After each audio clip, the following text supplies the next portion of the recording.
you mentioned two things that I particularly noticed in your presentation. One was you talked about the tremendous corruption of the whole system in Libya. And you also said that many Western diplomats knew what was going on. They just didn't say anything.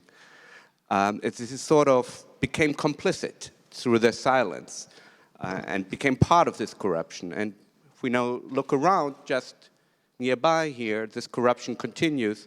Jean Ziegler, the Swiss, was just re-elected to the advisory committee here. And Jean Ziegler, of course, famously helped launch the Gaddafi Human Rights Prize and even was a recipient. What do you make of this? I'm horrified, really. I've been so shocked to realize that so many people knew the truth, not the whole truth, because the whole system, nobody had been in the basement of Gaddafi's house in Tripoli, but lots of people knew what was the reality behind the big shows he was organizing, the big parties, or the big exhibition in the name of the Libyan woman, the Arabic woman, etc.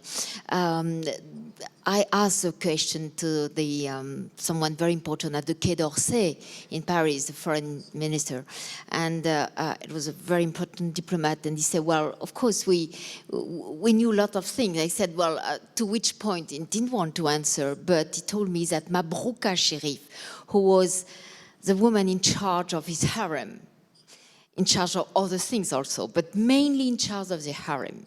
And she was choosing the different girls, etc., beating them. Well, you can have all the details, but well, this woman was always behind Gaddafi when he was coming to France, and she was welcomed at the Élysée when she was calling Boris Boyon at that time, who was someone working with Sarkozy, and she was welcome as the foreign minister. And this diplomat told me, well, she was followed by our agents, you know, when she was coming to Paris. And he smiled and he said, you know, she was making her shopping. And I said, do I understand the word really well, the word shopping? And he said she was coming to pick up some girls. So France knew lots of things, and I guess, you know, lots of other countries in Africa, of course, but also in Brussels, in Switzerland, etc. Lots of people knew, but no questions were raised at all. It was kind of taboo, you know, and I think that's a real indulgence of people. I want to make it short, but one of my friends, who is a journalist for AFP, and I was telling him what I discovered in coming back from Libya, and I was so shocked, and I said, can you imagine what was happening to all these women? And he said, Annick, you should know that in Iraq also, you know, Saddam Hussein and his sons, etc., used to pick girls in villages. And I said, how many articles did you write about Iraq? Did you write 200, 300? You never wrote an article about that? And he was very embarrassed. But, you know, it was a kind of something dictators are used to do. And there's an indulgence of the whole community about that. And I think we have to write about that. And we have to denounce that. And this is just unacceptable. Thank you. I wanted to ask Dalia and Rakhshinda, I think there is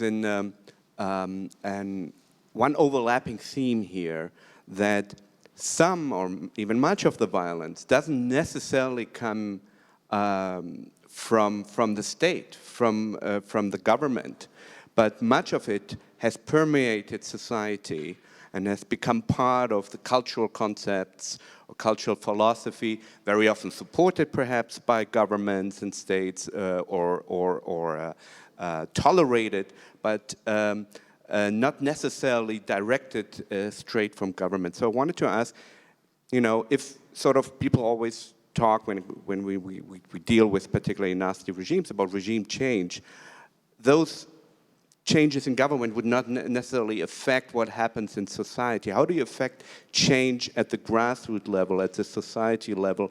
And this is also why I'm asking this, because as I said in the introduction, these sort of issues are now also playing out in Europe. I don't know who wants to go first. Thank you. I mean, this is very interesting observation. I agree with it, but it doesn't mean that a state has no responsibility. Cultures have been patriarchal, and women are disadvantaged in most of the parts of the world. But the forms of disadvantages in Pakistan are relatively different when we want to compare it from other parts of the world, or more developed or more liberal parts of the world. So while social and behavior change is equally important, it is the responsibility of the state to show its empathy, to show its own liberal mindset, and it should not endorse patriarchal culture. It should not endorse harmful cultural practices, and that's why I'm always for legislative actions that they should actually reflect what does the state think, and people may not behave correctly, but it is the responsibility of the state. And state, of course, is shaped by by different individuals. So there is a lot of elitism in Pakistan, and elitism is also one phase of patriarchy. And this particular form of violence, like dowry violence, has a strong elitist consensus, and it has a corporate interest as well. So this is not a simple sad story of women who are suffering. It has a corporate effect, and it has elitist culture. It serves the interest of certain groups, and sadly enough, all this is done in the name of the dominant religion, Islam.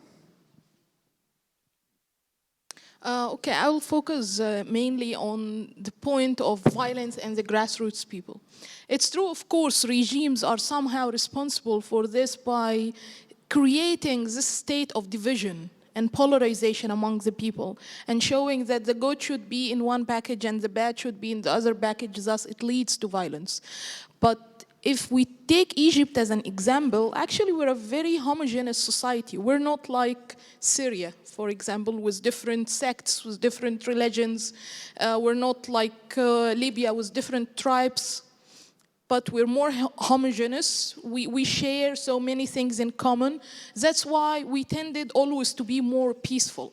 But recently, I'm really sad and sorry to say that when Islamists try to show themselves on the scene, it's when all the violence has started.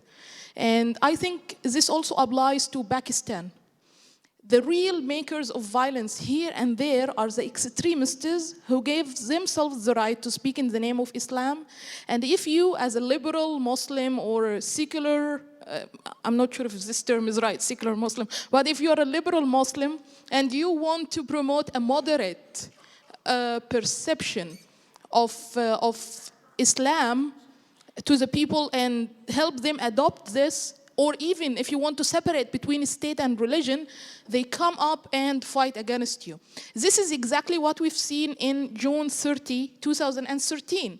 People found out that their country is being taken, given a different identity. They started, we value Egypt, okay? We see it's the mother of the world. So when someone comes and starts to deal with Egypt as only one small emirate in the Islamic Caliphate, this disturbed the people. And the people, that's why they revolted against the Muslim Brotherhood and said, no, go with your identity, this extremist identities that don't belong to us Egyptians, go away and we will continue our path to democracy without you. The reaction of the Muslim Brotherhood then was not just to let them do what they want, but simply to go on and burn churches.